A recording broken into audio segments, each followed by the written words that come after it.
Red One, also known as St. Gonna Nicholas. like you. I can tell right away out of everyone. What the hell? Shall we do the thing? Oh, God. I suggest you get going. Christmas shopping? Toy stores. Toy stores what? How did... Let's save Christmas. Cover us.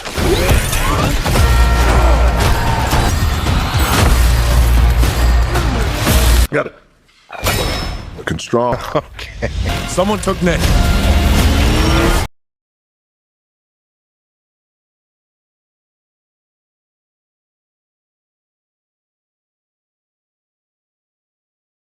Santa Claus has been kidnapped at a broken bar and now the world's most dangerous mission begins. This is Red One, but is it actually worth the hype? Let's find out on ReelSignal Studio. Red One is a 2024 American Christmas action comedy movie directed by Jake Kasdan and written by Chris Morgan. The film stars Dwayne Johnson, Chris Evans, Lucy Liu, and J.K. Simmons in main roles. It also features Kiernan Shipka, Bonnie Hunt, Christopher Hivju, Nick Kroll, and Wesley Kimmel in supporting roles. The story is about Callum Drift, who is the head of security at the North Pole. He teams up with a skilled hacker named Jack O'Malley to find Santa Claus, who has been kidnapped on Christmas Eve. The movie's main shooting started in October 2022 and finished in February 2023. With most of the filming done in Atlanta. Red One was first released in theaters internationally on November 6, 2024, by Warner Bros. Pictures, and later released in the United States on November 15 by Amazon MGM Studios. The movie received mostly negative reviews from critics and did not perform well at the box office. It turned about $186 million worldwide, while its budget was between $200 million and $250 million,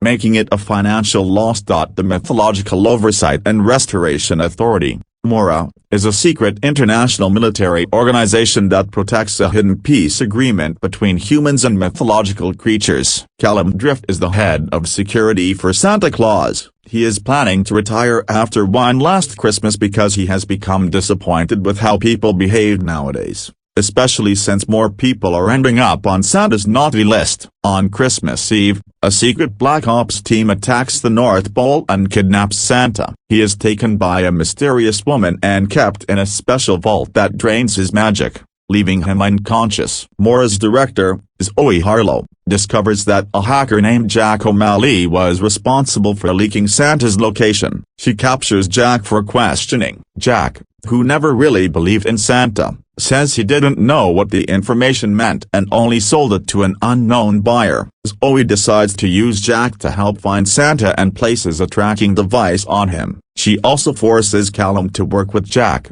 even though they don't trust each other. Meanwhile, the mysterious woman and her sons copy a magical object called the Glassgate currency fig, which means glass cage, so they can trap everyone who has ever been on the naughty list. Callum and Jack travel to Aruba to find Ted, the man who bought Santa's location details. Ted reveals that the kidnapper is Gremlin Half-Law, a powerful winter witch. She sends her snowman soldiers to attack them. Callum and Jack manage to defeat the snowmen, but before Ted can say anything more, he is frozen solid. Callum starts to believe that Gremlin Half-Law is working with Krampus, who is Santa's adopted brother and also Gremlin Half-Law's former lover. Krampus originally created the naughty list. Callum and Jack go to Krampus's hideout, but they are captured. Callum tries to convince Krampus to help save Santa, saying that Santa still cares about him, but Krampus refuses. He also reveals that Gremlin Half-Law came to him earlier to take back the Glassgate currency fig,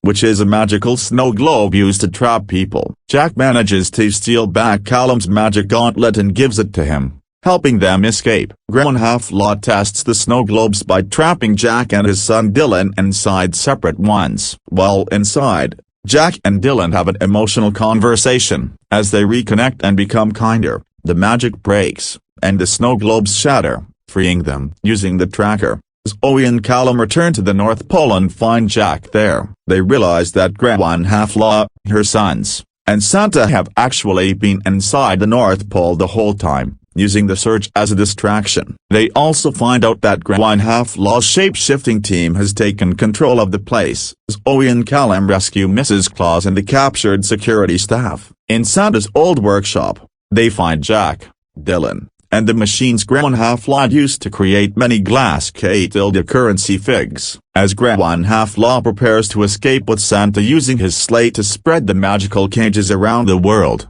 Callum, Jack, Zoe, and their team confront her, leading to a big fight. Red Half-Law manages to launch the sleigh, but Callum and Jack chase her, and Krampus arrives to help them. Santa eventually wakes up, joins the fight, and with the help of his flying reindeer, defeats Red Half-Law and traps her inside a glass currency figure. After the battle, Santa and Krampus make peace with each other, and Red Half-Law is taken into custody by Zoe. Before starting his Christmas journey, Santa invites Jack and Dylan to join him on the sleigh. During the ride, Callum sees that Jack has regained his sense of wonder and is rebuilding his relationship with his son. Feeling hopeful again, Callum decides not to retire and continues his duty. Dwayne Johnson was cast as Callum Drift, the no-nonsense head of North Pole security for St. Nicholas and commander of the ELF, Enforcement, Logistics, and Fortification,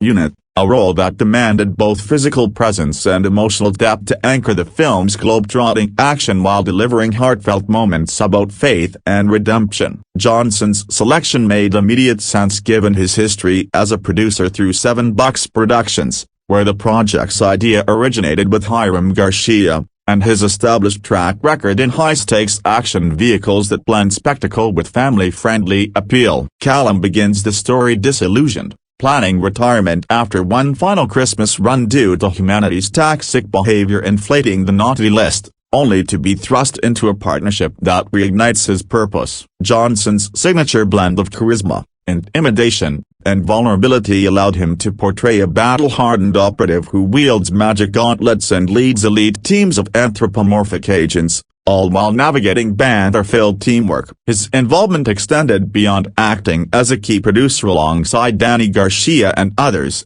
Johnson helped shape the ensemble, ensuring the cast chemistry supported the script's mix of mythology, espionage, and holiday warmth. This casting choice positioned him as the film's muscular center, physically dominating sequences like the Aruba confrontation with snowman henchmen or the North Pole breakout, where his gauntlet-enhanced combat style contrasted with more cerebral characters. Chris Evans stepped into the role of Jack the Wolf O'Malley, a black hat hacker and bounty hunter who starts as a Santa skeptic and evolves into an unlikely ally, with Wyatt Hunt portraying the character as a child and flashbacks that underscore Jack's lost sense of wonder. Evans joined the project in January 2022. Bringing his Marvel-honed action credentials from Captain America but flipping them into a rogue operator who compromises Santa's location for profit before being recruited by Mora. The character's arc from self-serving outsider tracking down Ted the broker in Aruba, escaping Krampus's lair, to bonding with his estranged son Dylan inside a magical snow globe required Evans to balance sarcasm, quick thinking, and eventual sincerity, qualities he had demonstrated in films like Knives Out and his post-Avengers indie turns. Pairing Evans opposite Johnson's imposing physicality created a classic odd-couple dynamic, with Jack's tech-savvy and street smarts complementing Callum's military precision. Evans' casting added star power and generational contrast, allowing scenes of heartfelt father-son reconciliation during the glass currency fig imprisonment to land with authenticity, as Jack regains his Christmas spirit while riding Santa's sleigh. This choice not only elevated the buddy comedy elements but also grounded the mythological stakes and relatable human flaws, making Jack's redemption feel earned rather than forced. Lucille Yu portrayed Zoe Harlow, the director of the Mythological Oversight and Restoration Authority, Mora, a clandestine organization safeguarding the peace treaty between humans and creatures. Yu's addition to the cast came in October 2022 alongside several other key players, fitting her history of commanding authoritative female roles in franchises like Charlie's Angels and Kill Bill. Zoe functions as the operational brain, apprehending Jack, placing a tracker on him, and coordinating the search after Santa's kidnapping. all while managing subordinates who uncover the breach. Her no-nonsense leadership and strategic mind drive the plot forward, from questioning Jack to leading the final assault on the North Pole complex where shapeshifters have infiltrated. Liu's precise delivery and screen presence infuses Zoe with gravitas, making her the bridge between the North Pole's magical realm and the bureaucratic world of Mora, complete with high-tech vaults and international ops. The casting leveraged Liu's ability to convey both intellect and quiet intensity, especially in moments where she frees Mrs. Claus and confronts Half-Law's diversion tactics, ensuring the ensemble's female leads carried equal weight in the action. Her involvement helped balance the film's testosterone-heavy action with sharp, professional energy that prevented the story from veering too far into pure spectacle. J.K. Simmons took on Santa Claus, the legendary Christmas figure codenamed Red One, whose kidnapping propels the entire narrative and whose recovery restores faith across the ELF and beyond. Simmons' casting, announced via Mary Elizabeth Ellis's Instagram in October 2022, proved inspired because of his versatile range from the intense drama of Whiplash to the paternal warmth in Juno and Spider-Man films, allowing him to embody a Santa who is both jolly icon and strategic ally capable of defeating Half-Law with reindeer assistance. Though initially listed in some credits as Nick, the role centers on St. Nicholas himself,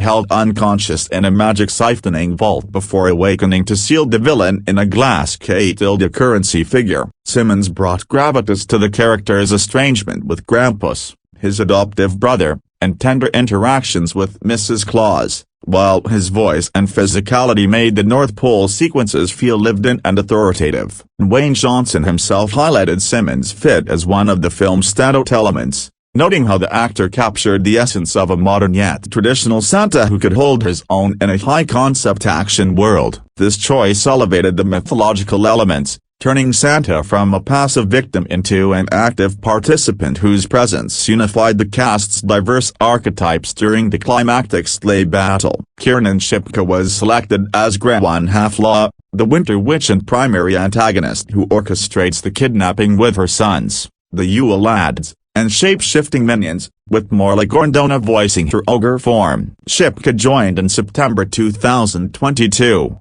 drawing on her experience as a young actress in Mad Men and especially her witchy, complex lead in Chilling Adventures of Sabrina, which prepared her for a villain who siphons magic, duplicates ancient snow globes, and tests them on the naughty list. Half-Law's plan involves imprisoning humanity's naughty individuals, testing the glass currency fig on Jack and Dylan before the final North Pole showdown. Shipka's casting injected menace and fairy tale menace into the holiday framework, her youthful energy contrasting the film's older leads while her performance layered the character with ex-lover dynamics involving Krampus. The role required physical transformation and vocal work for the ogre sequences, showcasing how the production layered practical and voice elements to create a credible threat. Shipka's presence ensured the antagonist felt personal and rooted in Christmas lore rather than generic, particularly in scenes where her snowmen attack in Aruba or she launches the sleigh for mass distribution of the globes. Bonnie Hunt appeared as Mrs. Claus, Santa's supportive wife who was imprisoned during the takeover and later freed by Zoe and Callum. Hunt's warm,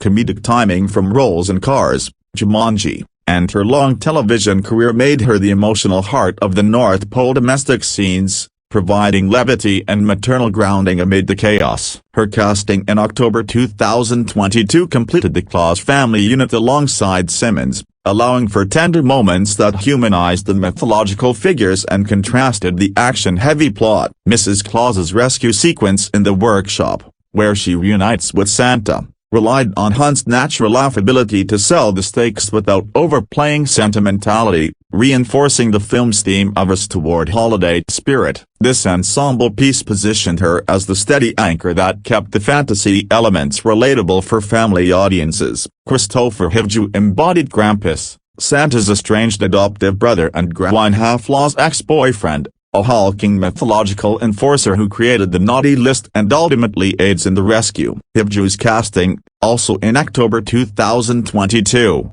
capitalized on his Game of Thrones fame as Tormund Giant Spain, where his imposing physique and boisterous energy translated seamlessly to a creature who lives in a lair, refuses initial appeals from Callum, but returns to help intercept the sleigh. The role demanded both physicality for capture sequences and emotional nuance for the brotherly reconciliation with Santa at the end. Hivju's Norwegian heritage added authenticity to the Scandinavian folklore roots of Krampus, making the character's integration into the ELF more world feel organic. His scenes in the lair breakout and final alliance highlighted how the casting mixed international talent to enrich the global Christmas mythology, turning potential rivalry into redemptive partnership. Nick Kroll played Ted, the broker in Aruba who purchases Santa's location from Jack and reveals Greenhalgh as the kidnapper before being frozen by snowmen. Kroll's comedic versatility from Big Mouth, Parks and Recreation, and film roles like In the League made him ideal for the sleazy yet informative middleman who injects humor into the globe-trotting middle act. Cast in October 2022, his brief but pivotal appearance provided exposition with levity, bridging Jack and Callum's reluctant partnership. The role required quick dialogue delivery under pressure, showcasing Kroll's ability to humanize a seemingly disposable informant and heighten the tension when Ted is eliminated before full disclosure. His inclusion rounded out the supporting cast's comedic relief, balancing the heavier action beats. Wesley Kimmel was cast as Dylan, Jack O'Malley's estranged son, whose relationship with his father forms the emotional core of the snow globe imprisonment and sleigh ride resolution. Kimmel's young actor freshness, announced alongside others in October 2022, brought genuine vulnerability to scenes where Dylan confronts family issues inside the glass currency fig, leading to the heartfelt conversation that shatters the magical prison. The casting emphasized real father-son dynamics, with Kimmel's performance helping Evans portray Jack's growth from absentee parent to engaged figure. This choice ensured the film's family themes resonated without feeling contrived,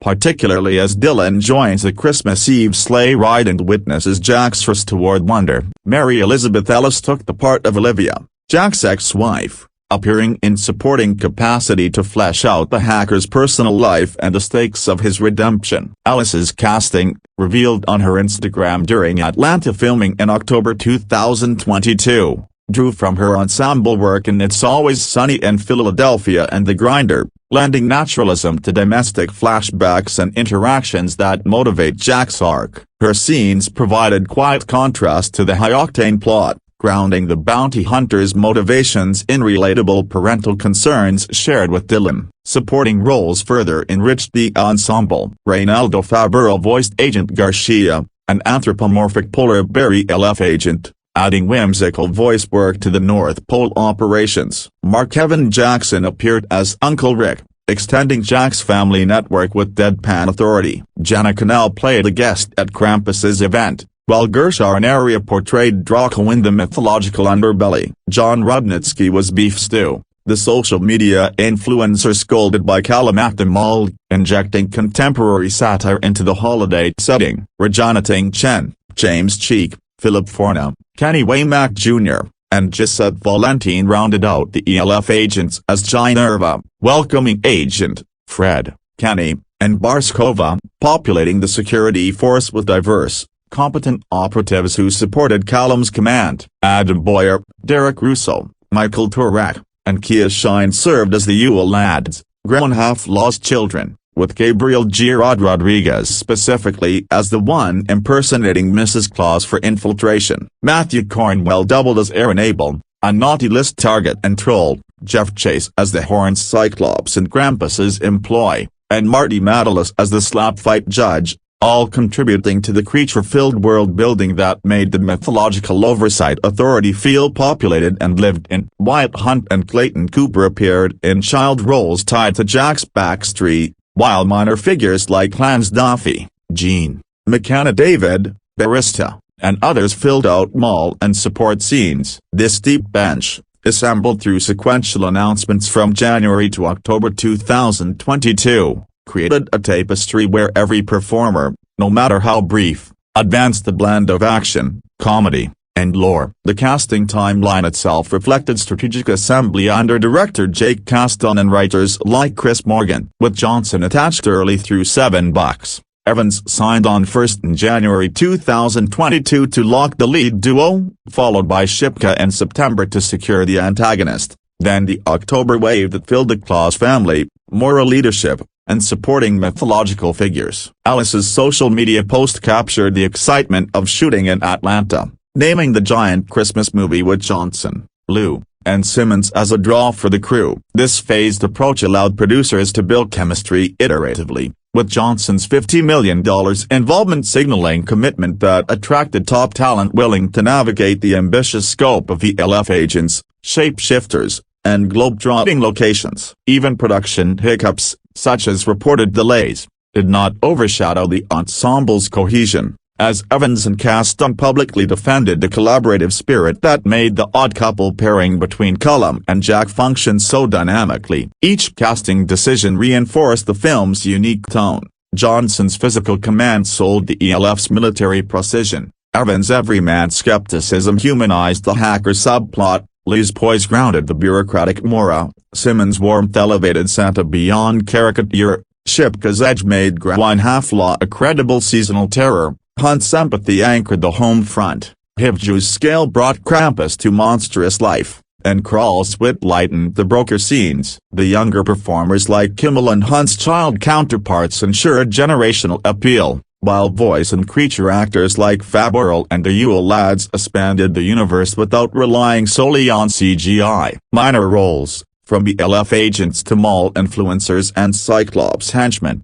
woven satirical jabs at modern holiday consumerism and naughty list culture, proving the casting was not merely star-driven but thematically precise. The result was an ensemble where physical action stars shared screen time with character actors and voice talents, creating seamless transitions between high-stakes chases in Aruba, lair infiltrations, snow globe hearty hearts, and the reindeer-assisted finale. This layering allowed the script's peace treaty between humans and myth to feel authentic, as diverse performers embodied creatures and operatives with equal conviction. Further depth emerged in how the cast navigated the blend of practical effects and digital enhancements. Johnson's gauntlet-wielding sequences required stunt coordination that his action background facilitated, while Evans' tracker implant and escape stunts highlighted his commitment to physical performance despite the comedic undertones. Shipka's, which required both live-action presence and vocal synergy with Donna's Ogre,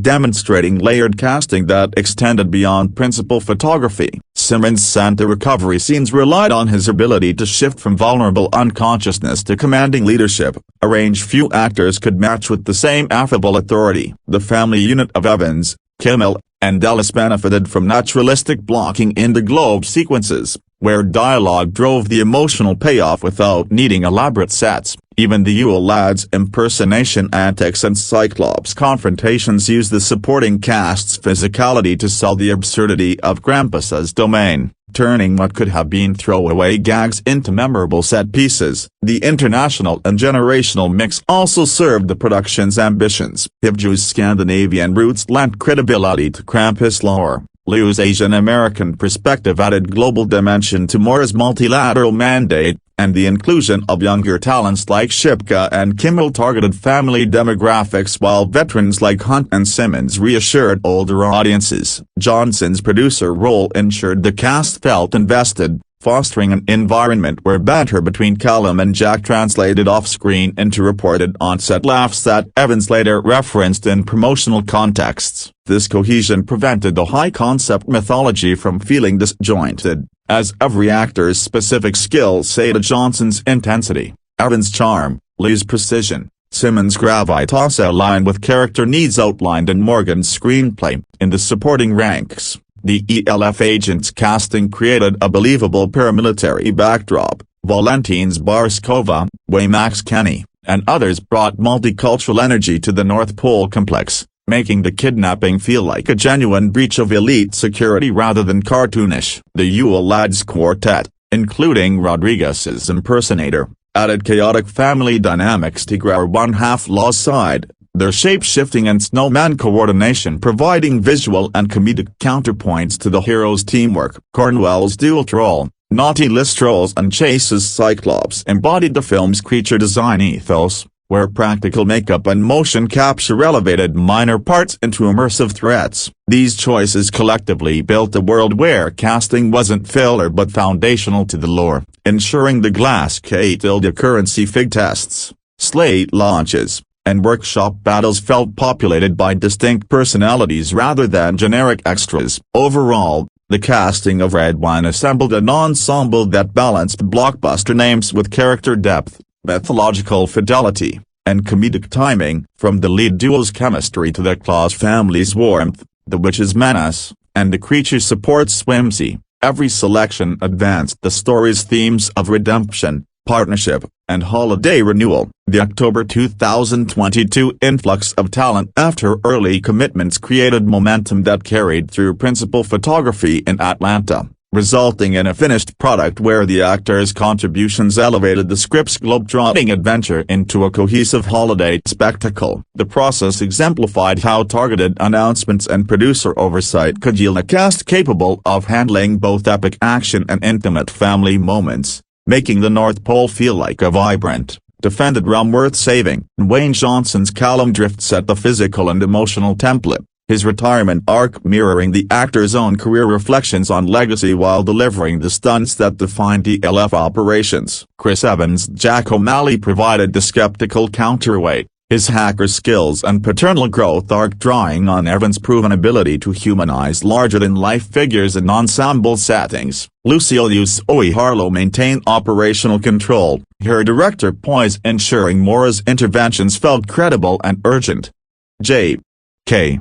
Simmons' Santa Claus infused the iconic figure with lived-in authority, his performance anchoring the recovery sequences and brotherly reconciliation with Krampus. Kiernan Shipka's Grown Half-Law brought calculated villainy rooted in her supernatural television pedigree, making the witch's snow globe scheme a personal as well as global threat. Bonnie Hunt's Mrs. Claus offered steadfast support, her scenes providing the emotional respite that contrasted the chaos. Christopher Hivju's Krampus delivered mythic scale and reluctant alliance, his physicality and backstreet ties enhancing the adoptive family drama. Nick Krollstead injected timely humor into the Aruba detour, while Wesley Kimmel's Dylan and Mary Elizabeth Ellis's Olivia fleshed out the domestic stakes that motivated Jack's transformation. The voice and creature performers extended this foundation. Reynaldo Faber's Agent Garcia added anthropomorphic charm to ELF briefings, Mark Evan Jackson's Uncle Rick extended familial texture, and the Yo Lads ensemble created a dysfunctional villainous unit that mirrored the hero's found family. John Rudnitsky's Beef Stew satirized social media excess in the mall scene, while the ELF agents and mythological henchmen like the Cyclops populated every location with specificity. This comprehensive approach ensured no element felt underdeveloped, with casting serving the plot's twists from the initial kidnapping reveal to the shapeshifter infiltration and the final Krampus intervention with precision timing and tonal consistency. Production notes further illustrate the casting's impact, filming delays notwithstanding. The ensemble's professionalism allowed casting to capture the required globe-trotting scope across Atlanta sets standing in for Aruba, the North Pole, and Krampus's lair. Johnson's tardiness anecdotes aside, the cast's defense of the set environment spoke to the collaborative atmosphere fostered by early commitments and shared enthusiasm for the holiday action hybrid. The result was a film where the casting choices not only filled roles but actively shaped the narrative's success in blending espionage, mythology, and comedy, creating memorable interactions that lingered beyond the sleigh ride finale. Expanding on the leads, Johnson's portrayal of Callum required conveying disillusionment through subtle shifts in posture and dialogue, evolving into renewed purpose as the partnership with Jack deepened. This mirrored the actor's real-world producer instincts in selecting Evans, whose lighter, improvisational energy complemented Johnson's intensity for organic banter during tracker pursuits and gauntlet fights. Zoe demanded scenes of tactical briefing and personal risk, her character's reluctance to trust Jack highlighting the Mora hierarchy's tensions, all delivered with the quiet command Liu had perfected in prior ensemble action films. Simmons' Santa balanced joviality with strategic insight, his awakening and reindeer command sequences relying on the actor's vocal warmth to sell the magic without exposition overload. Shipka's grown half-law layered menace with relational history to Krampus, her son's coordination and globe testing showcasing a villain whose family ties paralleled the hero's arcs for thematic symmetry. Supporting expansions included Hivju's Krampus refusing Callum's appeal yet returning for the sleigh intercept, his performance turning potential antagonist into redemptive ally through physical confrontation and quiet acknowledgement with Santa. Grawl's dead, frozen mid-revelation, underscored the stakes of the broker subplot while allowing Crawl's signature timing to shine and a limited screen time. Kimmel's Dylan facilitated the globe conversation that shattered the prison, his youthful perspective contrasting Evan's world weariness for authentic emotional payoff. Alice's Olivia contextualized Jack's past without dominating, providing just enough backstory to make the father-son reunion meaningful. The ELF contingent, from Chen's Ginerva to the various agents, created operational realism in the complex takeover, the reactions to shapeshifters and rescues adding layers of urgency. Creature and bit players rounded the canvas.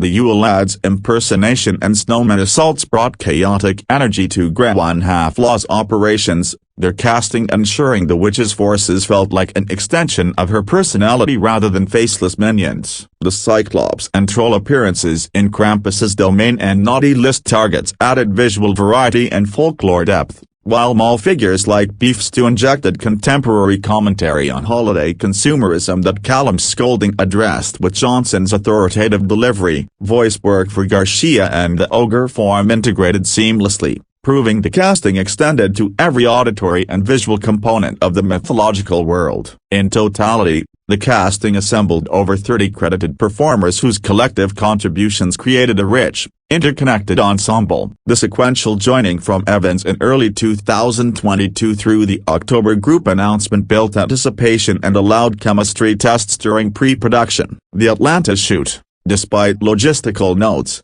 captured performances that unified the disparate elements of action stunts, family drama, creature effects, and holiday sentimenta into a cohesive narrative. Johnson's central casting as producer-actor ensured the project retained its ambitious scope, while the supporting choices prevented any single star from overshadowing the ensemble's collaborative spirit. This approach made Red One's casting not just a list of names but a deliberate architecture supporting the story's themes of unity, redemption, and the enduring power of Christmas wonder across generations and mythologies. The result was a film where every actor, from leads to Yule Lads, contributed to a spectacle that felt both epic and intimate, globe-trotting yet rooted in personal stakes. Production, development and pre-production.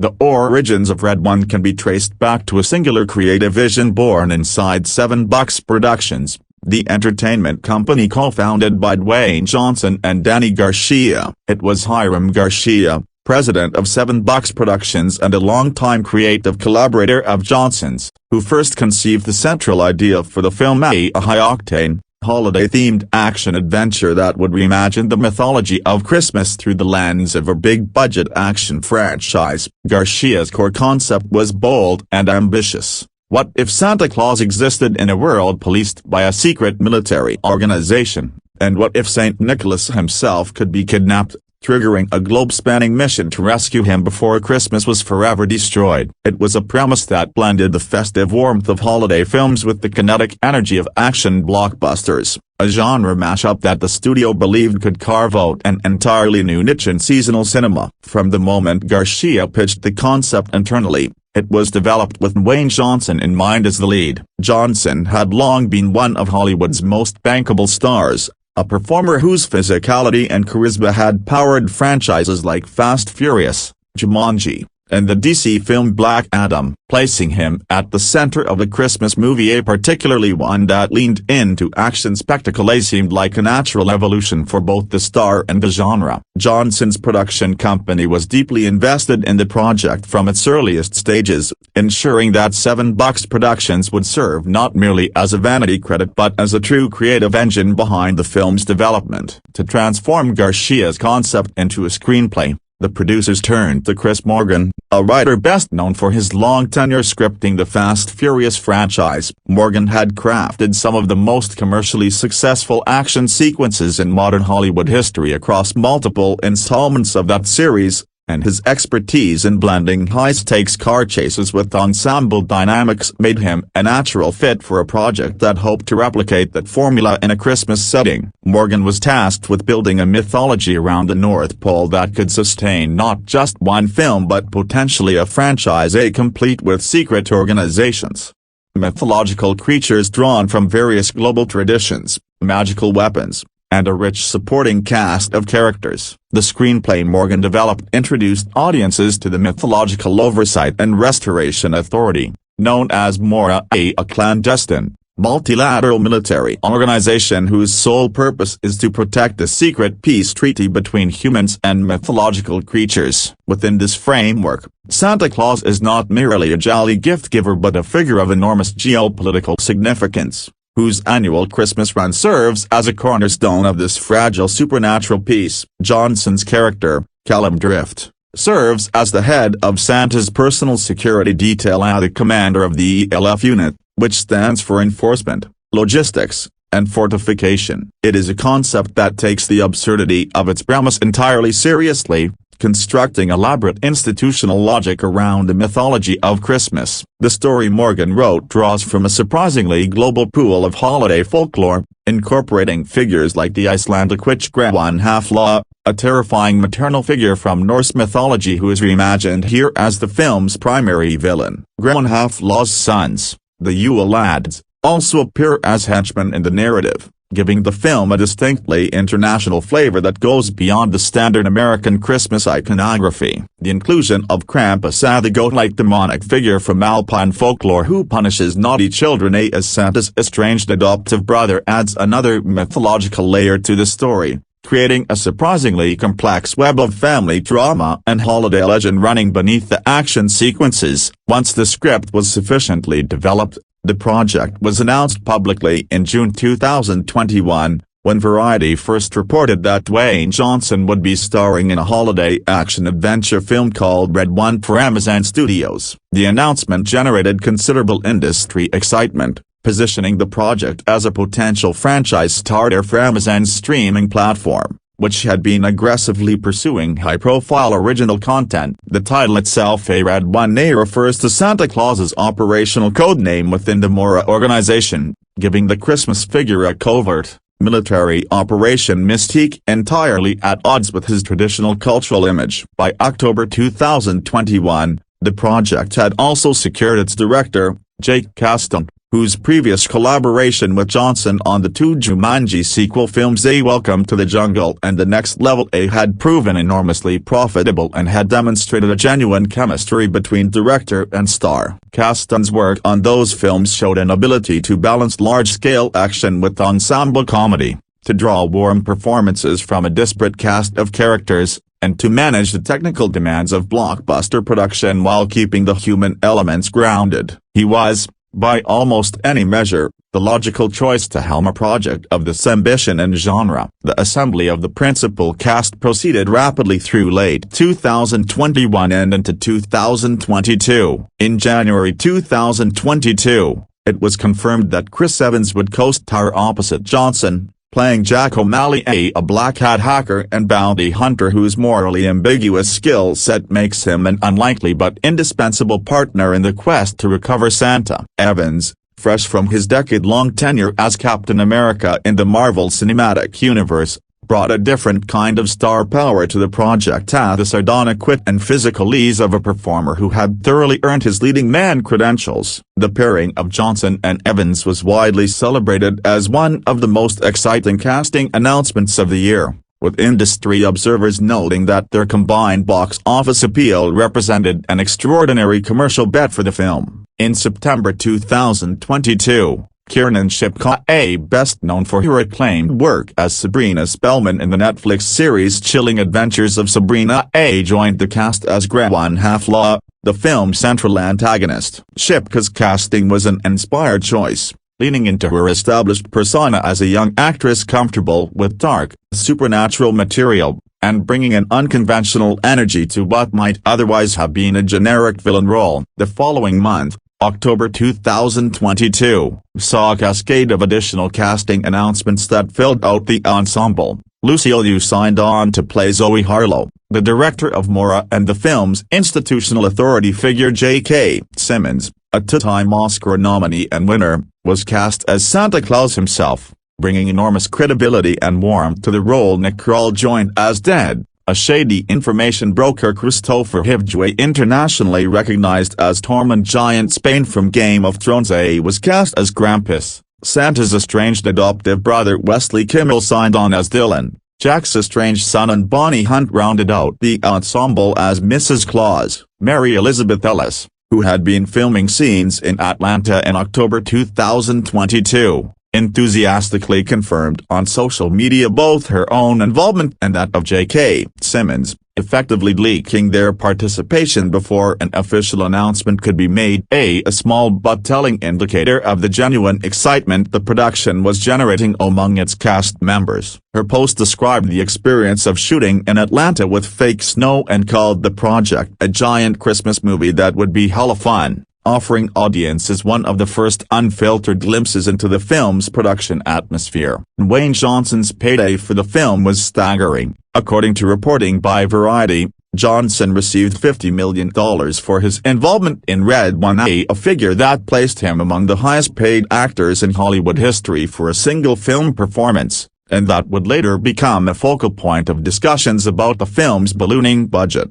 Filming principal photography on Red One commenced in October 2022 in Atlanta, Georgia, at the city that had become one of Hollywood's most important production hubs thanks to generous state tax incentives and world-class studio infrastructure. The production was based primarily at facilities in and around the Atlanta metropolitan area, and the choice of location proved fitting for a film that required enormous sound stages to construct its elaborate sets, including the vast subterranean complex of the North Pole headquarters and the various global locations visited during the story's action sequences. Mary Elizabeth Ellis confirmed the start of filming through her October 2022 social media post, noting that she had a blast shooting alongside Chris Evans and the crew that week. The post gave the public an early sense of the film's visual ambitions as she mentioned fake snow and the sheer scale of the enterprise, while also inadvertently confirming cast members whose participation had not yet been officially announced. The production ran from October 2022 through February 2023,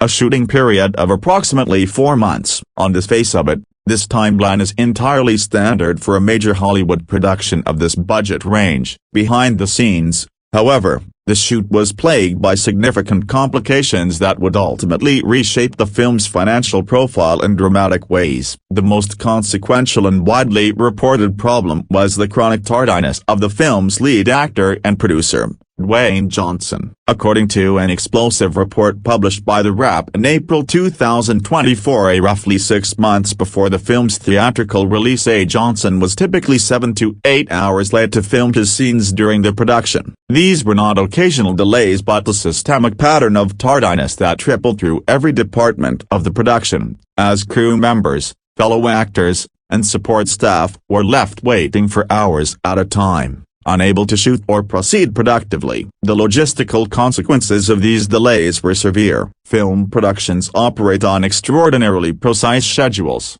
with every hour of standby time costing money in crew wages, equipment rental, location fees, catering, and dozens of other line items that accumulate rapidly on a production of this scale. When an actor who is the center of the majority of scenes arrives hours late, the entire production day is effectively compressed or lost. According to The Wrap's reporting, Johnson also missed several days of shooting entirely, further compressing the already packed production schedule. Hiram Garcia, Johnson's producing partner and the original architect of the film's concept, disputed the specific characterization offered by the report, particularly the assertion that Johnson's tardiness alone was responsible for the budget overruns. The production, Garcia maintained, was a complex undertaking with many moving parts, and attributing the budget increase entirely to one variable was an oversimplification. Nevertheless, The core facts of the situation were not seriously contested. The financial fallout was dramatic. The Wrap reported that the delays caused by Johnson's tardiness and absences increased the film's total budget by approximately $50 million,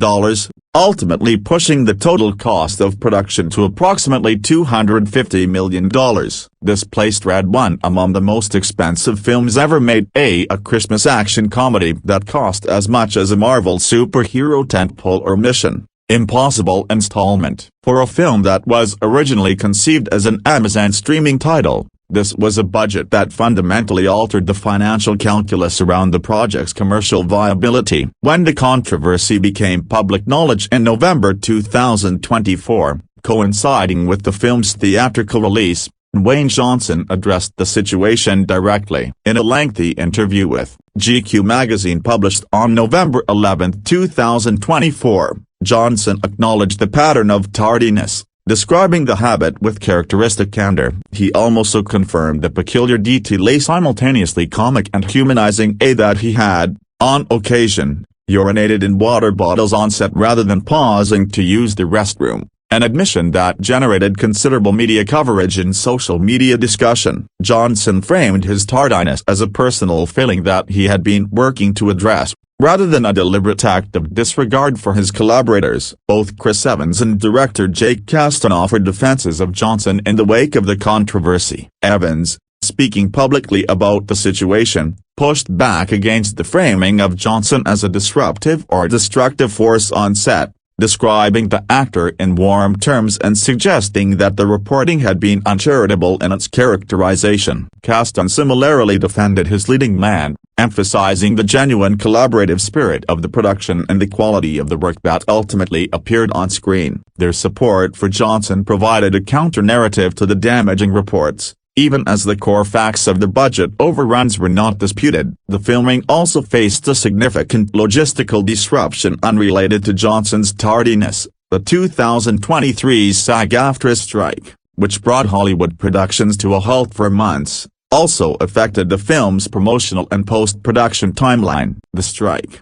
which ran from mid-2023 until a resolution was reached in November 2023, meant that cast members were unable to participate in promotional activities for the film during the strike period, compressing the marketing campaign and contributing to the decision to delay the film's release to 2024. Cinematography on the film was handled by Dan Mindel, an acclaimed director of photography whose career encompasses landmark collaborations with J.J. Abrams, including Star Trek, 2009, Star Wars, The Force Awakens, 2015, and Mission Impossible 3, 2006. Mindel brought a visual sophistication to Red One that elevated it beyond the aesthetic register of most holiday comedies, employing widescreen compositions, dynamic camera movement, and a carefully calibrated color palette that balanced the warm golds and reds of the Christmas setting with the cool blues of the film's many winter sequences. The North Pole complex constructed for the film was one of the production's most ambitious practical achievements. The set designers created an enormous facility that combined the iconography of the traditional Christmas mythology, workshops,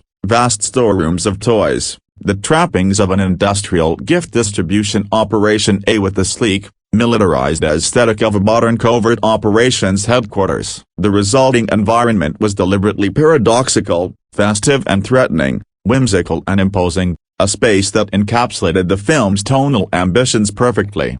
Post-production: the editing of Red One was handled by a team of 3 editors: Mark Helfrich, Steve Edwards, and Tara Timponi, an arrangement that speaks to the sheer volume and complexity of footage generated during the film's extended shoot. Helfrich, in particular, is a longtime Hollywood veteran whose career stretches back decades and includes extensive work on action and comedy projects. The collaboration of 3 editors on a single feature is not uncommon for large-scale productions, particularly when the shooting schedule generates an unusually high volume of footage from multiple units and when reshoots or adjustments require rapid turnaround. The post-production period also incorporated significant visual effects work. The film features numerous sequences in which practical elements are combined with computer-generated imagery at the North Pole complex. The magical sleigh, the various mythological creatures who populate the story, and the globe-spanning action sequences all required extensive digital enhancement. The visual effects teams worked for many months following the conclusion of principal photography to bring these elements up to the standard required for a theatrical release,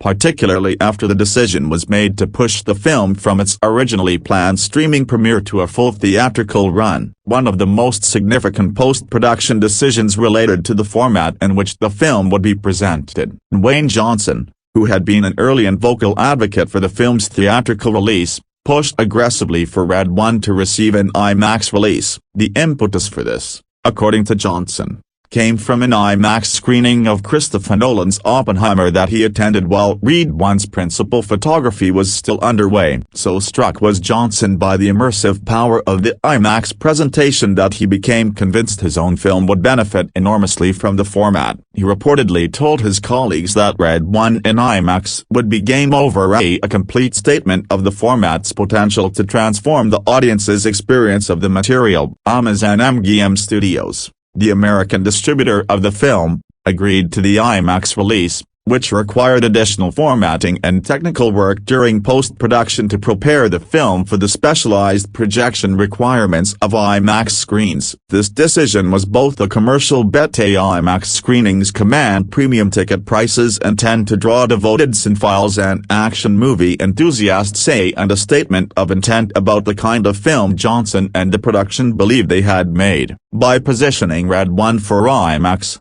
the team was aligning it not with the family-friendly holiday comedies it most obviously resembled, but with the prestige action blockbusters that dominate the format. The film's post-production was also shaped by the aftermath of the SAG-AFTRA strike. The end of the strike in November 2023 created space for the production to complete its marketing preparation and announce the theatrical release date publicly. On December 20, 2023, it was officially confirmed that Red One would be released theatrically on November 15, 2024, representing a fundamental shift from the film's original conception as a streaming premiere.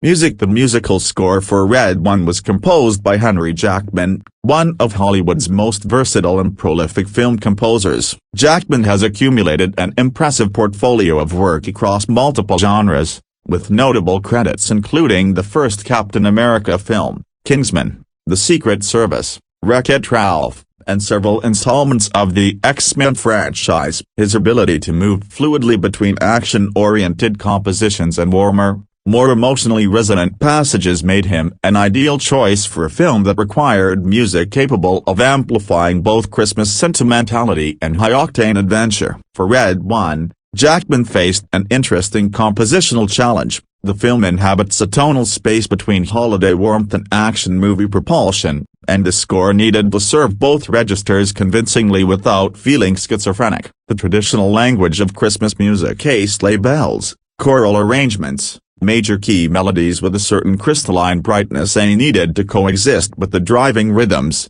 brass-heavy fanfares, and swelling action themes characteristic of the blockbuster action genre. Jackman's approach, as it manifests in the finished film, threads this needle by building a central musical identity for the Mora organization and the North Pole setting that draws on both traditions. The score incorporates motifs associated with specific characters. Callum Drift's theme carries a martial weight appropriate to his role as a security commander, while the musical material associated with Jack O'Malley reflects his more freewheeling, irreverent personality. Santa Claus is given music of genuine grandeur, a compositional choice that underscores the film's insistence on treating its mythological premise with genuine seriousness. The villain Grandma receives a musical treatment that draws on a distinctly different tradition. Her themes incorporate elements suggestive of dark fairy tale conventions, with modal harmonies and irregular rhythms that contrast sharply with the warmth of the film's Christmas-associated musical material. This approach to the villain's musical identity creates an effective tonal contrast that helps delineate the film's opposing forces without relying entirely on visual cues. Jackman's score was recorded with a full orchestral ensemble, consistent with the large-scale cinematic ambitions of the project. The orchestral forces include a substantial choir, whose presence in key sequences, particularly those involving Santa Claus, gives the music an almost sacred gravity that grounds the film's more fantastical elements in genuine emotional weight. The combination of orchestra and choir is a classical Hollywood technique for conveying mythological significance, and its deployment in Red One reflects the film's aspiration to invest its holiday mythology with the same weight that superhero films invest in their own mythological frameworks. Release: Theatrical. The theatrical release history of Red One is a story of continuous evolution, shaped by external forces beyond the filmmaker's control and by the commercial ambitions of its primary backers. When the project was first announced in 2021, it was conceived as an exclusive streaming release for Amazon Prime Video, a holiday blockbuster that would debut on the platform in time for Christmas 2023, designed to drive subscriptions and establish Amazon MGM Studios as a serious player in the streaming holiday entertainment space. This original plan was derailed by the 2023 SAG-AFTRA strike, which began in July 2023 and ran until November of that year. The strike, which saw Screen Actors Guild, American Federation of Television and Radio Artists members walk out in solidarity with the already striking Writers Guild of America, brought most Hollywood productions to a standstill and made it impossible for cast members to participate in promotional activities for their upcoming projects. For Red One, this meant that the planned promotional campaign for a 2023 streaming release could not proceed. Actors were prohibited from appearing in interviews, attending events, or conducting the kind of press activity that drives awareness for a new release. On December 20, 2023, barely a month after the SAG-AFTRA strike was resolved, the production officially announced that Red One would switch from its planned streaming debut to a worldwide theatrical release. The new release date was set for November 15, 2024. Placing the film in the heart of the holiday theatrical season and positioning it as a major event movie release rather than a streaming premiere. This decision represented a fundamental philosophical shift for the project. Rather than being designed for couch viewing, Red One would compete in cinemas against other major blockbusters during one of the most competitive periods of the theatrical calendar. The distribution arrangement for the theatrical release divided responsibilities between two major studios. Amazon MGM Studios handled the domestic release in the United States, while Warner Bros. Pictures took responsibility for the film's international theatrical release. This split distribution arrangement reflected the complex corporate relationships that define modern Hollywood, and it meant that the film effectively had two powerful distributors working simultaneously in different markets. International audiences received the film first. In the United Kingdom and Ireland, Red One was released on November 6, 2024. 9 days before its American debut. In Latin America, the film opened on November 7, 2024, with pre-release advance screenings having begun as early as October 31, 2024, a Halloween night, a choice that perhaps reflected the film's broader mythological ambitions beyond Christmas. The staggered international rollout was a common strategy for global blockbusters, designed to build word of mouth across multiple markets before the crucial North American opening. The film's promotional campaign was notably controlled. Footage of Red One was first shown at CinemaCon in April 2024 at the annual gathering of theater owners and exhibition professionals where studios preview their upcoming releases. However, the journalists who attended the footage presentation at the behest of Johnson's publicist were not permitted to write about what they had seen, an unusual restriction that suggested the film's representatives were managing the flow of information very carefully. CinemaCon presentations typically generate immediate press coverage and critical buzz. Restricting the media's ability to report on this footage was a strategic choice that may have reflected concerns about how the material would be received. Dwayne Johnson's advocacy for an IMAX release ultimately proved successful. The film was made available in IMAX theaters in the United States alongside its standard theatrical presentation, fulfilling Johnson's ambition to present the film in the premium large-format experience he had described as game over. The IMAX release was a meaningful commercial and symbolic gesture, aligning Red One with the highest tier of theatrical blockbuster presentation. The American theatrical opening on November 15, 2024, landed the film in a competitive but viable window. The pre-holiday period in November is typically one of the strongest months for blockbuster releases, as audiences begin to enter the festive mindset and studios compete aggressively for the family and general entertainment audiences that power the holiday box office. Red One faced no immediate direct competition from other major action releases on its opening weekend, though the weeks that followed would bring formidable challengers. Home media. Following its theatrical run, Red One made its streaming debut on Prime Video on December 12, 2024, just in time for the peak of the Christmas season. The timing was deliberate. By positioning the film's streaming premiere during the 2 weeks leading up to Christmas, Amazon was able to capitalize on the holiday spirit and the heightened cultural focus on Christmas entertainment that characterizes mid-December. For families who had not seen the film in theaters, the Prime Video release offered a convenient way to enjoy it during the holiday period for which it had been designed. The streaming performance of Red One on Prime Video was extraordinary, and it became one of the most remarkable stories of the film's overall commercial trajectory. During its first 4 days on the platform, December 12 through 15, the film received 50 million views worldwide. This figure surpassed the previous Amazon MGM Studios record set by the 2024 remake of Roadhouse,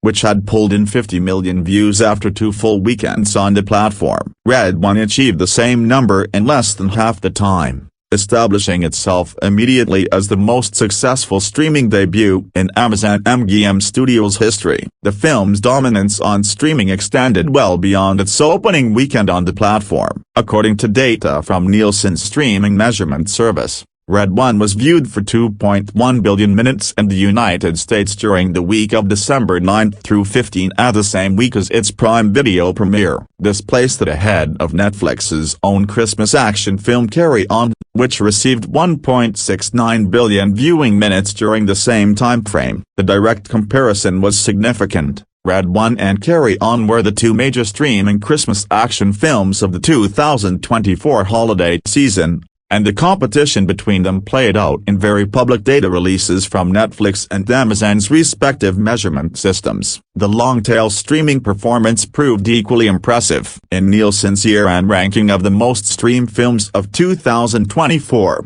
Red One placed at number 10 with 5.57 billion total viewing minutes across the year. This was a remarkable achievement for a film that had only become available for streaming in December, meaning it had accumulated those billions of viewing minutes in the space of approximately 3 weeks. Perhaps more strikingly, Red One was the only non-animated film on Nielsen's top 10 list, and the only 2024 release to appear on it. All other entries were animated features or older titles that had found sustained streaming audiences over longer periods. This distinction underscored the film's exceptional performance within its category and suggested that it had connected with streaming audiences in ways that its theatrical performance had not captured. The streaming success of Red One provoked genuine discussion in the entertainment industry about the relationships between theatrical box office performance and streaming viewership, and about what those metrics mean for a film's commercial and cultural viability. The film had been classified by most industry observers as a box office disappointment or even a box office bomb during its theatrical run,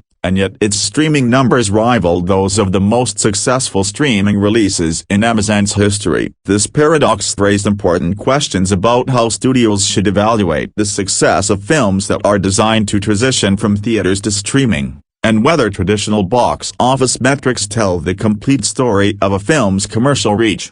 Reception. Box office. The theatrical box office performance of Red One was, by most conventional measures, a significant disappointment, though the nature and degree of that disappointment requires careful analysis given the film's unusual commercial profile. In the lead-up to the North American opening, Industry projections were cautiously optimistic. Trade publications including Variety and The Hollywood Reporter projected that the film would open to between $30 million and $35 million from its 4,032 theaters across the United States and Canada. Some independent forecasters placed their estimates as low as $25 million, while more optimistic projections reached as high as $40 million.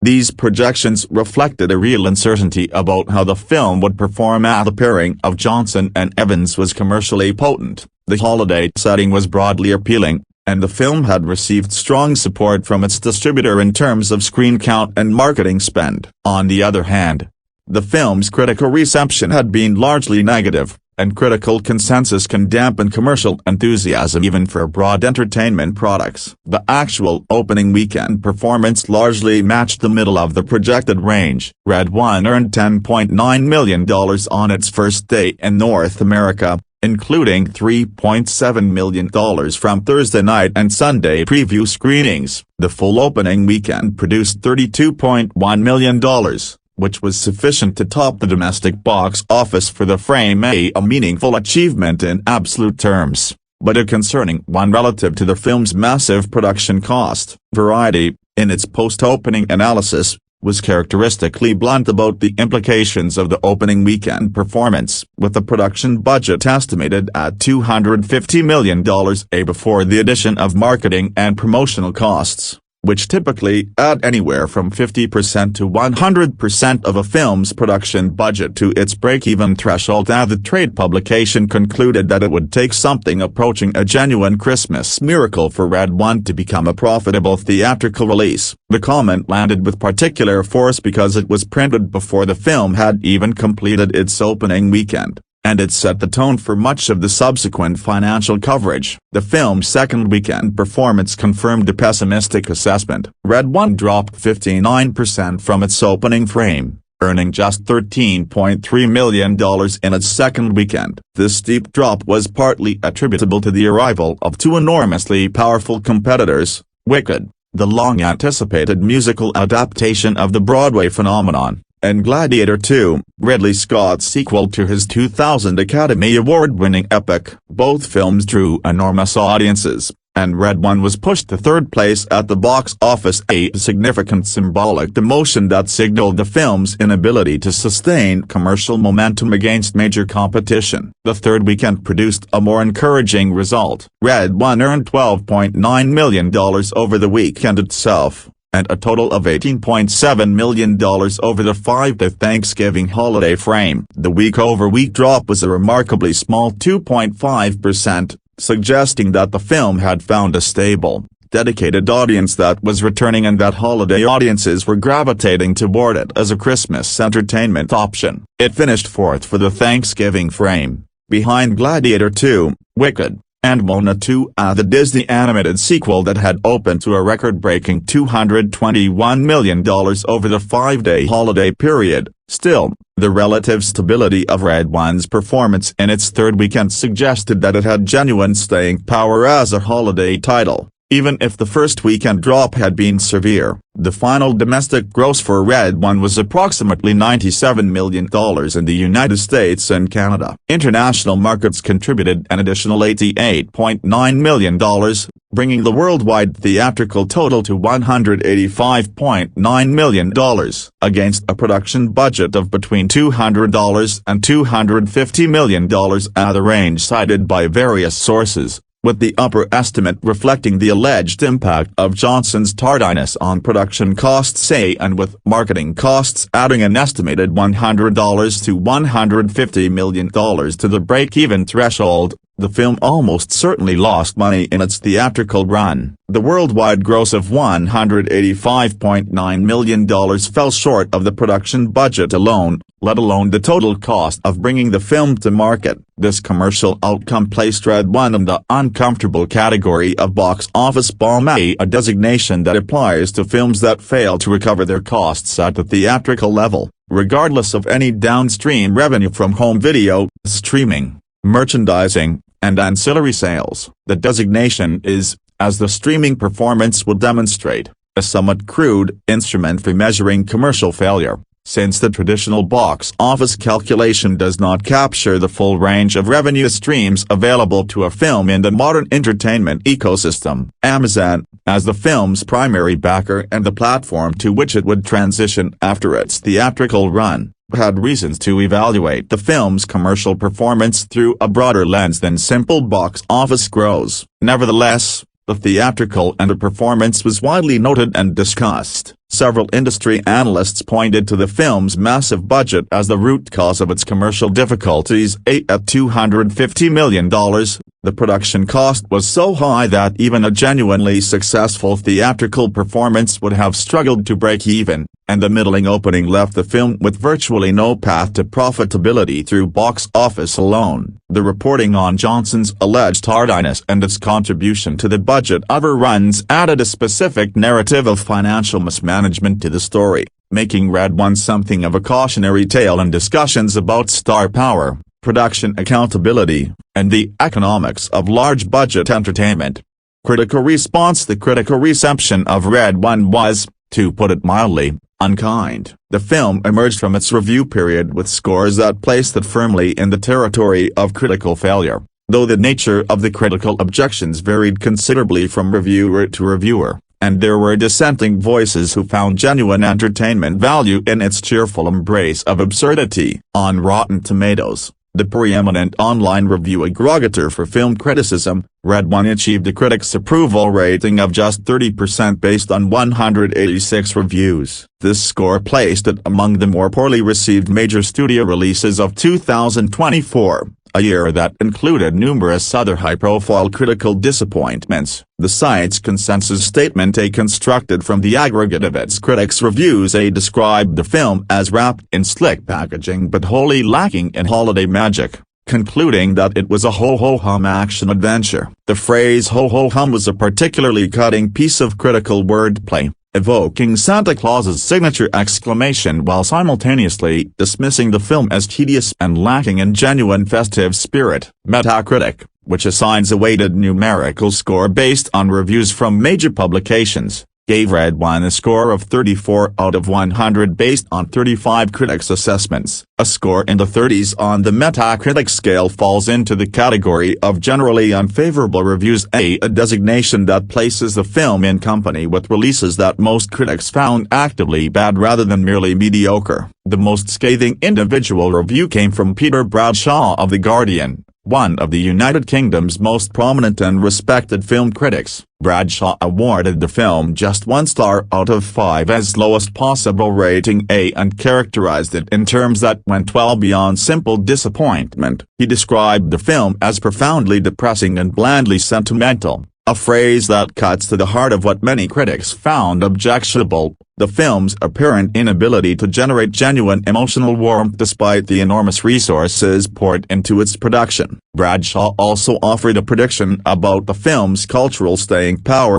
or rather, its lack thereof, suggesting that it was a toy destined to be forgotten, not by Boxing Day, but mid-November. The timing of Bradshaw's review, published on November 6, 2024 at the date of the UK theatrical opening, meant that his prediction was offered almost immediately upon the film's public debut. Jake Coyle of the Associated Press framed his disappointment through a comparison to another critically maligned action film featuring a star associated with Johnson, Cowboys and Aliens, 2011. The Harrison Ford and Daniel Craig vehicle that had similarly attempted to blend genre iconography with mainstream action entertainment and had similarly fallen flat with critics and audiences. Coyle's observation that Red One made him nostalgic for leaner tales about folkloric figures starring Johnson, specifically citing The Tooth Fairy, 2010, as an example, was a backhanded compliment of considerable sharpness, as The Tooth Fairy was itself widely regarded as a lightweight,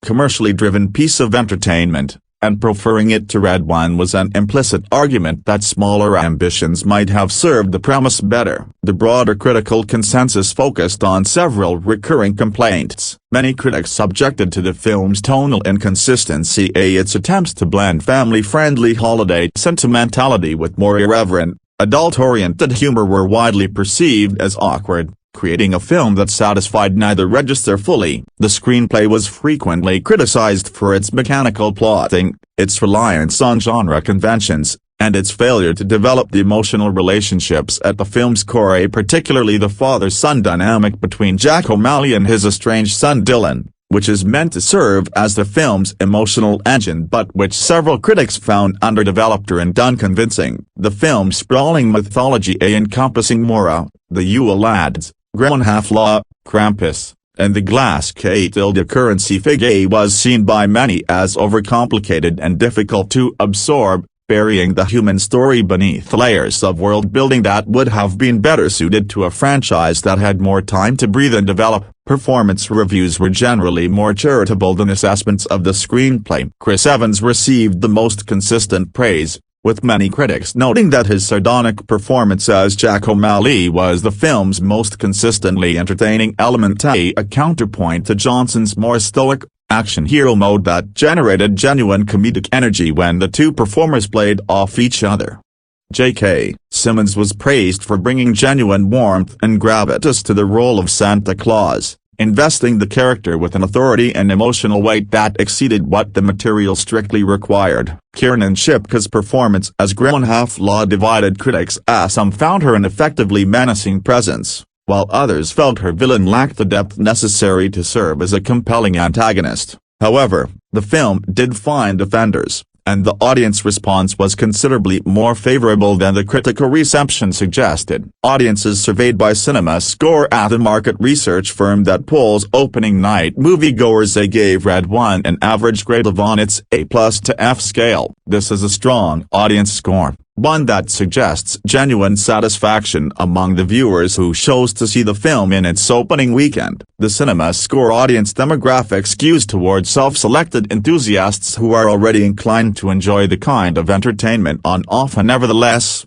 and as a meaningful indicator of audience goodwill, PostTrack, another audience measurement service, found that 78% of surveyed viewers gave the film a positive overall score, with 57% saying they would definitely recommend it to others. While the definitely recommend figure is somewhat below the threshold that studios consider ideal for strong word-of-mouth performance, the overall positive score of 78% indicates that the majority of actual viewers found the film genuinely entertaining, even if the critical community did not share their enthusiasm. Glenn Garner of Deadline Hollywood offered one of the more measured and thoughtful positive assessments in his review. Garner acknowledged the film's inherent cheesiness but argued that this was, in context, a feature rather than a bug. He described the film as blending genres for some family-friendly holiday fun with a generous dose of self-aware absurdity, and made the insightful observation that Red One was ultimately a film designed for a specific audience,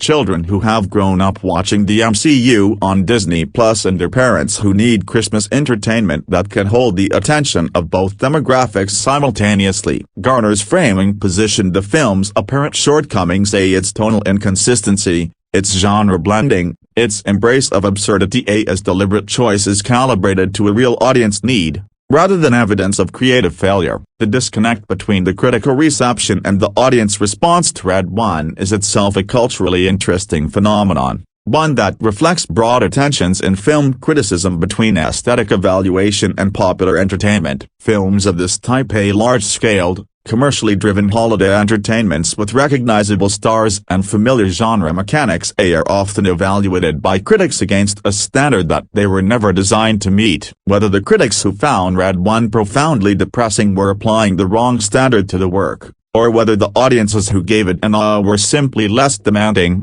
is a question that does not have a clean answer. What is clear is that a significant portion of the viewing public, including the tens of millions who watched it on Prime Video during the Christmas season, found genuine pleasure in the film's holiday mythology and action spectacle, even as professional critics largely dismissed it. The combined story of the film's theatrical box office performance, its streaming triumph, its catastrophic critical reception, and its strong audience scores makes Red One one of the more complex commercial and cultural case studies of the 2024 film year. It is simultaneously a box office bomb and a streaming phenomenon, a critical failure and an audience success, a production defined by behind-the-scenes controversy and a viewing experience that millions of families chose to share during one of the most emotionally charged times of the year. These contradictions do not resolve neatly, and they suggest that the traditional metrics by which Hollywood evaluates success and failure are increasingly inadequate for capturing the full complexity of how films perform in the modern entertainment landscape. The legacy of Red One remains to be written. As of early 2025,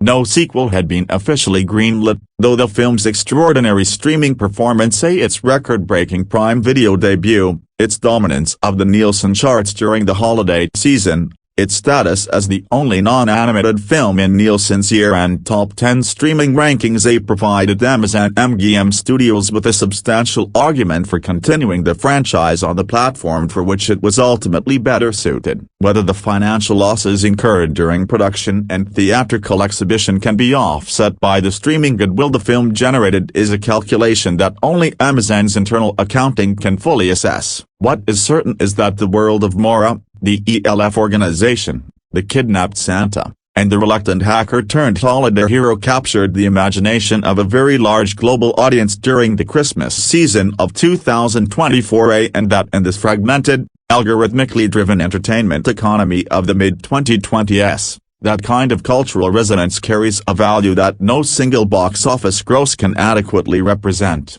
All factual data sourced from publicly available production records, box office reports, streaming measurement data from Nielsen, and critical reviews published in major entertainment outlets. Imagine it is Christmas Eve, the most magical night of the year, when the whole world is glowing with lights, families are together, and children are waiting with excitement for Santa Claus to arrive. But far away from all this happiness, in a hidden place no one knows about, something is about to go terribly wrong. Most people believe Santa Claus is just a story, a myth told to children, but in reality, Santa is real, and not just him. There exists a whole hidden world of mythological creatures living alongside humans. This secret world is protected by a powerful and highly classified organization called Mora, the Mythological Oversight and Restoration Authority, a global military-level agency that maintains peace between humans and mythological beings without anyone knowing. At the center of this system is a man named Callum Drift, the head of Santa Claus's security. His duty is to protect Santa at all costs and make sure Christmas happens every year without any problems. But over time, Callum has become emotionally exhausted. He has watched humanity change, people becoming more selfish, dishonest, and toxic, and every year the naughty list keeps growing longer. The spirit of Christmas, the kindness and joy that once defined it, feels like it is fading away. Because of this, Callum decides that this will be his final Christmas mission, and after it is over, he will retire and leave everything behind. Everything seems normal as Christmas Eve begins. The North Pole is fully secured, systems are running smoothly, and everyone is preparing for Santa's journey. But suddenly, without any warning, a highly trained Black Ops team launches a surprise attack on the North Pole. They move with precision and speed, bypassing security systems, taking down guards, and before anyone can react, Santa Claus himself is kidnapped. The most protected person in the world is gone within moments. Santa is taken to an unknown location where a mysterious and powerful woman locks him inside a magical vault that slowly drains his energy, weakening him until he becomes unconscious. Back at Mora headquarters, panic spreads immediately. Director Zoe Harlow takes control of the situation, understanding that this is not just a simple kidnapping, this is a global crisis. Without Santa, Christmas cannot happen. During the investigation, they discover that Santa's location was not found by chance, it was hacked and leaked. The person responsible for this breach is a freelance black hat hacker named Jack O'Malley. Jack is not a hero, he is someone who works only for money and does not believe in myths or consequences. To him, Santa is nothing more than a fictional story. Zoe tracks Jack down, captures him, and interrogates him. Jack explains that he had no idea what he was dealing with. He simply hacked some data and sold it to an anonymous buyer without knowing its importance. But now, he is pulled into something much bigger than he ever imagined. Instead of imprisoning him, Zoe decides to use him. She places a tracker on him and forces him to help find Santa. Callum is assigned to work with Jack, even though he does not trust him at all. Their partnership is tense from the start. Callum is disciplined, serious, and dedicated to his duty, while Jack is careless, sarcastic, and unpredictable. They clash constantly, but they have no choice but to work together. Their investigation leads them to Aruba, where they track down Ted, the man who bought Santa's location information. Ted reveals that the mastermind behind the kidnapping is One Half-Law, an ancient winter witch known for punishing the wicked. Before Ted can say anything more, they are suddenly attacked by One Half-Law's deadly snowman soldiers. A fierce fight breaks out, and despite their differences, Callum and Jack manage to work together and defeat the attackers. However, before Ted can reveal any further information, he is frozen solid, leaving them with more questions than answers. Callum begins to suspect that One Half-Law is not working alone. He believes she might be connected to Krampus, Santa's estranged adoptive brother and the creator of the naughty list. Krampus is a being who believes in punishment rather than forgiveness. Determined to find answers, Callum and Jack track Krampus to his lair. But things do not go as planned, and they are captured. Callum tries to appeal to Krampus, telling him that Santa still cares about him and misses him, but Krampus refuses to help. Instead, he reveals that One Half-Law had already visited him and taken a powerful magical object known as the Glass Currency Fig, a snow globe that can trap people forever. Using his intelligence, Jack manages to retrieve Callum's magical gauntlet, allowing them to escape from Krampus's lair. Meanwhile, One Half-Law's plan is moving forward. She begins creating multiple copies of the Glass Currency Fig, preparing to punish every person who has ever been on the naughty list. Her plan is not just about Santa, it is about judging the entire world. She captures Jack and his estranged son Dylan and traps them inside separate snow globes. Inside this magical prison,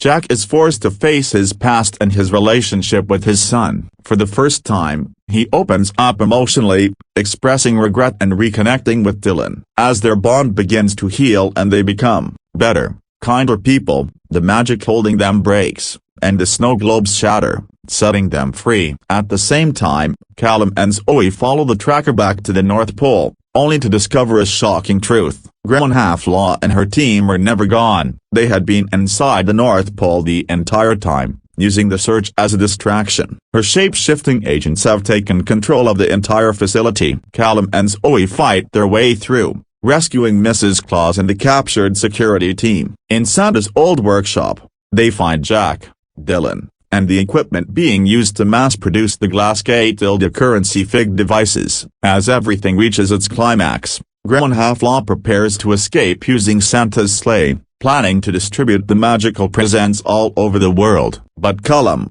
Jack, Zoe, and their allies confront her, leading to a massive final battle. One Half-Law manages to launch the sleigh, but Callum and Jack chase her into the sky. Just when the situation seems hopeless, Krampus arrives and joins the fight, choosing to help instead of destroy. Santa finally regains consciousness and joins the battle, and with the help of his flying reindeer, they manage to defeat One Half-Law. In the end, she is trapped inside a Glass Currency Fig, sealing her fate. After the battle, Santa and Krampus share a quiet moment, acknowledging each other without anger, and part ways peacefully. One Half-Law is taken into custody, and the world is safe once again. As Santa prepares for his Christmas journey, he invites Jack and Dylan to join him on the sleigh. During this magical ride, Callum watches as Jack rediscovers his sense of wonder and rebuilds his relationship with his son. In that moment, Callum realizes that there is still hope in humanity. The goodness he thought was lost still exists, and because of that, he decides not to retire. He chooses to continue his duty, protecting Christmas. And my quick rating, 6.8. I am a bit surprised to say this flick delivers a high-octane holiday adventure that's equal parts action and Yuletide cheer, combining an imaginative North Pole setting with globe-trotting thrills.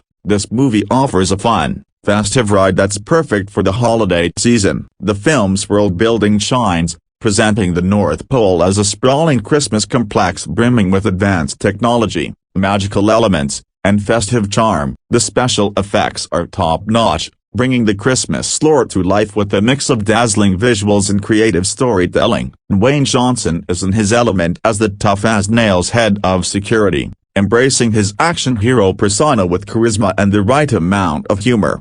J.K. Simmons delivers a standout performance as a stacked, battle-ready Santa Claus, proving that even Saint Nick can pack a punch. Kiernan Shipka's Rala is a compelling villain, balancing menace with a touch of dark holiday magic. Chris Evans drops the shield for this flick and convincingly plays a reluctant tracker who has to get off the naughty list to help save Christmas. Meanwhile, the Krampus character, Christopher Hivju, is surprisingly well developed, with a memorable introduction that adds depth to the film's lore. The humor lands well, keeping the tone light-hearted even amidst the high-stakes action sequences. The movie doesn't take itself too seriously, leaning into its popcorn flick nature with playful energy. The action is well choreographed, offering plenty of thrills to keep us engaged. While the Red One may not reach the status of a timeless Christmas classic, it's undeniably entertaining and full of heart. It's a holiday treat that's perfect for a family movie night or a December escape. With its solid cast,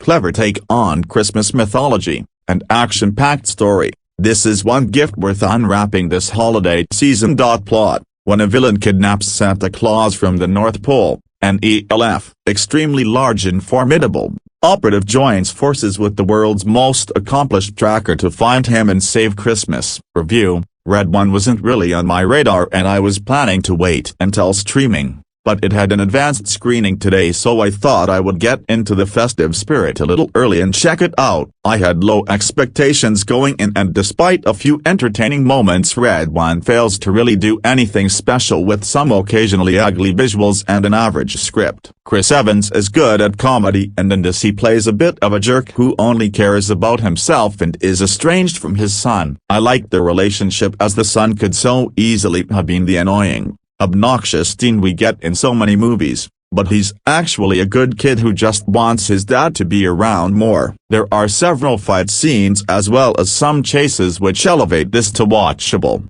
J.K. Simmons is a great Santa, although it is a small role and I wish he was in it more. Alternate titles for Red One, now streaming on Amazon Prime Video, could be Santa's Bodyguard or The Kidnapping of Kris Kringle, although they'd more likely tip us off as to how dopey and annoying this action flick is. Good thing it's headlined by the master of dopey and annoying action flicks. Then, Dwayne "The Rock" Johnson lords over this Something for Everyone movie, which cost $250 million to make, a $50 million of which went to its star and didn't make nearly that much at the box office. So it goes. Mr. Rock plays the head of Santa Claus' crack high-tech security team, who's tasked with fighting off evildoers, rescuing the big guy and of course saving Christmas. The superstar actor co-stars with Chris Evans, Lucy Liu and J.K. Simmons, and reteams with his two-time Jumanji director Jake Kasdan, which pretty much tells us what to expect: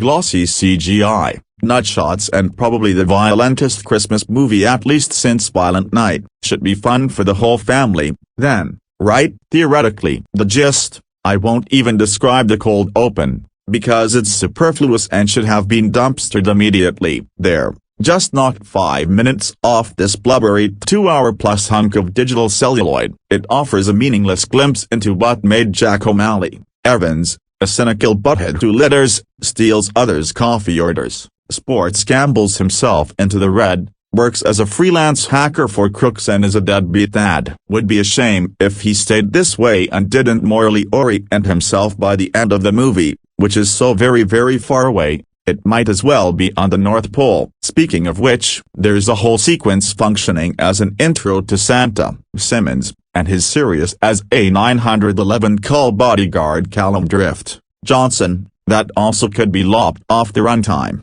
because it's a bit of a bridge too far to suggest that the actual Santa Claus would take the time 2 days before the big gun to park himself on a plastic throne in a mall and hear out kids' demands for bloody violent video games. Guess he likes to stay in touch with his roots? I mean, he has a whole complex operation to run up north, hidden beneath a cloaking dome that hides a bustling urban city beneath a facade depicting a placid winter landscape. Elves that look more than vaguely like Baby Yoda's bustle hither and thither. Mrs. Claus, Bonnie Hunt, oversees some things, Zoe Harlow, Lou, is the Tommy Lee Jones henhouse outhouse icehouse order barcore around here, and is that a walking talking polar bear over yonder? Yes it is. Guess we shouldn't be surprised that it takes a high-tech army of humans and mythical creatures to prep and deliver presents to every child in the entire goddamn world. At this point, we learn that Santa is shredded, and counts his macros. Gotta be in shape to go down billions of chimneys, and all the carbs and fat from the cookies and milk get burned off right quick. But rock-hard lots are of no use when a secret crew of buttonungers busts into the Pole HQ and snatches him on Christmas Eve, leaving the holiday in peril. This is where Cal has to step up and punch some dudes and chase some dudes and find out what dudes are responsible for this nastiness. First name on this particular naughty list, Jacko frickin' Malley, who busted into some computers and leaked the intel to an anonymous party for a quick payday. And so Cal and Jack become mismatched rivals/buddies tasked with rescuing Santa, hopefully just in the nick of time. Apologies, before Christmas is ruined. Chaos continues to reign. What movies will it remind you of? Red One is the last couple of Jumanjis and Jungle Cruise meets Rise of the Guardians, The Polar Express and Krampus. Yes, it's as messy as all that implies. Looking for a good movie to watch for Christmas? Look no further than Red One, the new Christmas movie starring Dwayne Johnson, Chris Evans, J.K. Simmons, and Lucy Liu. It's also directed by Jake Kasdan, the director behind The Rock's popular Jumanji movies, so you know you can't go wrong. The movie is a lot of fun and has everything you could want: cool action, funny lines, comedy, and even monsters. It's a great family film. As a Christmas movie, it naturally comes with a happy ending. There's more I won't spoil it, typical of holiday films, but rest assured, you'll leave with a smile on your face. That's exactly the kind of movie you want to watch this time of year. The standout for me is Chris Evans, who plays a deadbeat dad unknowingly responsible for Santa, J.K. Simmons, getting kidnapped. Evans nails the role perfectly. Dwayne Johnson takes on the role of Santa's bodyguard with a twist. He's about to retire, having lost faith in Christmas. His character is more stoic and robotic in nature, a classic tough guy, but Evans and Johnson complement each other perfectly. Evans brings the roguish scoundrel vibe, while The Rock embodies the loyal badass. Together, they must team up to rescue J.K. Simmons and save Christmas. I was pleasantly surprised by the special effects. They're fantastic, whether it's Johnson enlarging a Matchbox car into a real one. The Wonder Woman joke is hilarious and appreciated. The Krampus scenes, monsters, or the climactic finale, the visuals deliver. The special effects definitely live up to the reported $250 million budget of Red One. On set, away from his trailer, if he needs to pee, he doesn't go to the public bathroom, said one insider who knows the movie star well. He pees in a Voss water bottle and his team or a pa has to dispose of it. You work your ass off trying to break into film industry. You get hired to work on a major motion picture with one of the biggest movie stars in the world. You think all of your hard work has paid off. Then Dwayne Johnson hands you a water bottle full of piss and asks you to get rid of it. Next up for Johnson is A24's The Smashing Machine, a biopic about UFC fighter Mark Kerr that will be directed by Ben Safdie. Johnson is set to star alongside his Jungle Cruise co-star Emily Blunt. However, one insider warned, Benny has no clue what he's gotten himself into. Yeah, this could go either way. It could control his problems, or his problems could derail an entire thing. From the poll tax to Brexit, we've helped Britain invest through 45 years of unprecedented events. Don't end up on our out-of-loop, loop us in instead. Investment returns vary.